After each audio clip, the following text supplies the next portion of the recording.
Chandler's mother was beaten half to death in a home invasion last night. He was granted compassionate leave. Before leaving Saudi Arabia, someone took a shot at him.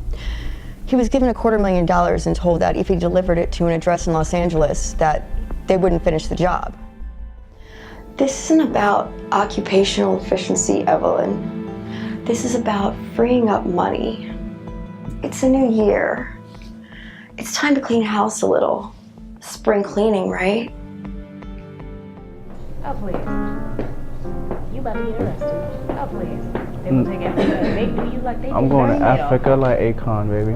They won't let me out. Hey. Hey. I know that you can hear me, pal.